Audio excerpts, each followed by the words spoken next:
Goeiemôre, dit is Woensdag die 19de November. Vanoggend lees ons saam Johannes 15 vers 13 en ook Romeine 5 vers 8 weer. Johannes 15 vers 13 skryf Johannes: Groter liefde as dit het niemand nie, dat iemand sy lewe aflê vir sy vriende. Romeine 5 vers 8 sê Paulus: God bewys egter sy liefde vir ons daarin, dat Christus vir ons gesterf het, toe ons nog sondaars was. Ongelooflik dat Johannes kom sê, die grootste liefde wat jy kan hê, is dat jy jou lewe gee vir jou vriende. En ons is vriende van God. Dit beskryf Jesus vir ons in Johannes 15. Maar nog groter is dat God sy liefde vir ons gee, sy lewe vir ons gee, al is ons sondaars. Dat Christus vir ons gesterf het, terwyl ons sondaars is. Het jy al van 'n wildvreemdeling 'n Kerspresent gekry? Dalk 'n Kerspresent gekry van iemand met wie jy kwai vriende is, van wie jy dit nooit verwag nie?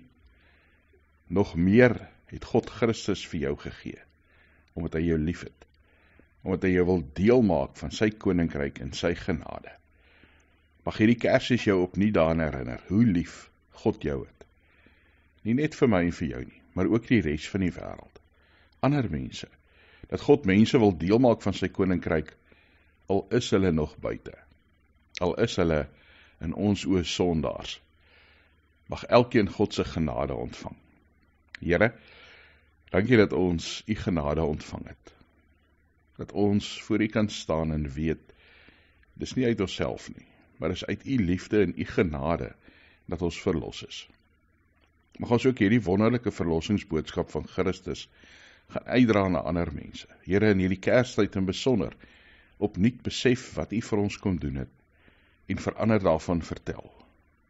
Dat Kersgeskenke gevul word met die betekenis, die verhaal van geloof in Jesus Christus. Ons bid vir mekaar vanoggend as gemeente, Here, vir hulle wat in die hospitale is, met vrae, met vrese, met siekte, bring genesing, bring vrede en hoop. Here, ons bid vir hulle wat by die huis bekommerd is, oor môre, oor die toekoms, bang is, alleen is. Vou ons toe in die liefde, en mag ons Here ook mekaar dra in hierdie tyd. In Jesus Christus se naam. Amen.